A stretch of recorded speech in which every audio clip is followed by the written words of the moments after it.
Hey everyone, I am back. I'm really sorry it's been a little while. This winter got pretty rough, but I'm back. I ended up starting quite a few different stitches, including this one I'm going to show you today. This one is called the Åsle stitch.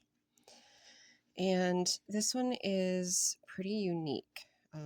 This is the first one I have done that has what's called an F1B1 connection stitch. So what that means is I'm going to pick up the bottom stitch, which is B1, and F1, which is front top stitch. So that'll be my connection. And you can see the diagonal stitches where I'll be connecting next. Those are quite distinct. And then as far as the actual stitch goes, this is my first old hind loop. What we want to do is skip that one and use the second old hind loop. We're going to connect to the first hind loop, and it all goes under the thumb loop and working thread.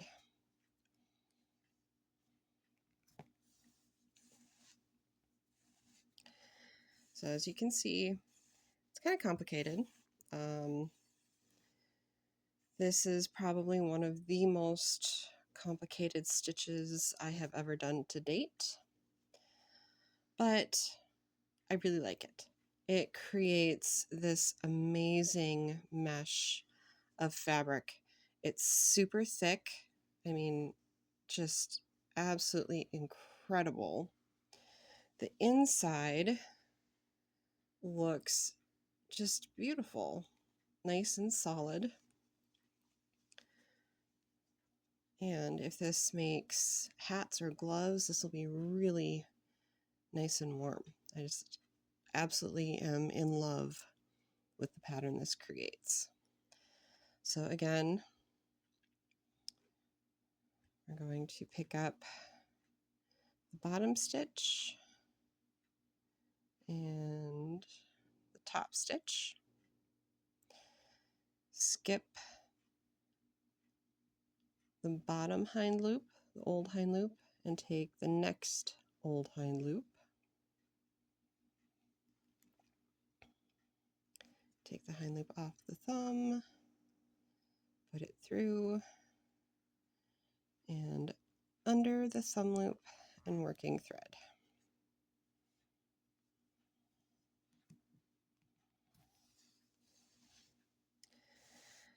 This little stitch sample that I'm creating is actually the second stitch sample I tried with the Åsle stitch. The first one did not go well. I wasn't quite understanding how to work just the chain itself, and it just ended up looking messy and gross, and I even lost my place in the connection stitches. So this time around has gone a lot better.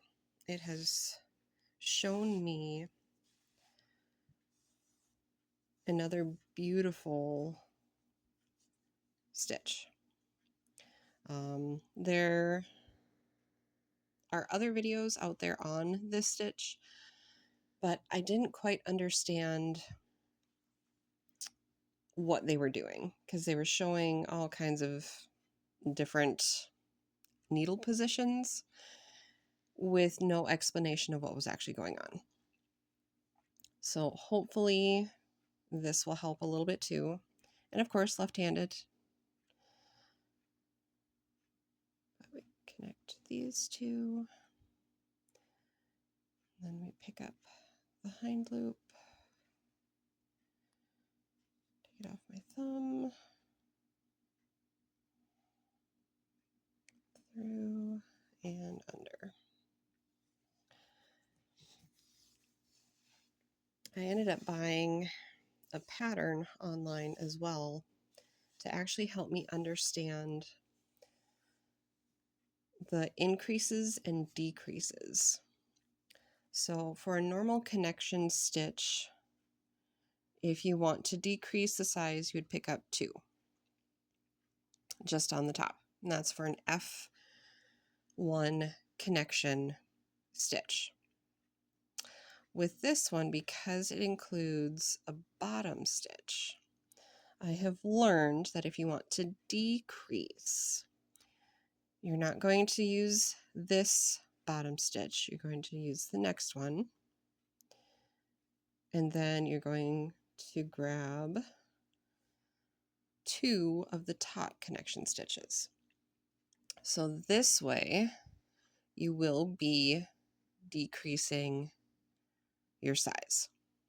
To increase, all I need to do is grab the stitches from before and do my normal stitch and continue that on for as much as I need. Same as in the decreasing stitches as well. But for now, I'm going to make my little tube, my little stitch sample, and hopefully this will help those that try this stitch. And again, this really is just a beautiful stitch. The fabric is so heavy. I really believe that this would make wonderful mittens just because of how solid the yarn becomes.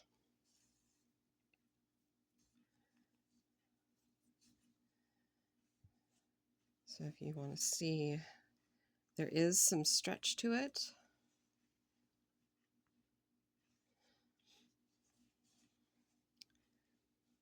But not as much as other stitches. I mean, this is a pretty hefty piece of material. But again, there's lots of good uses for that. So hopefully this helps you. This is the Åsle stitch. If you have any questions, please feel free to contact me and hopefully I can help more. Bye.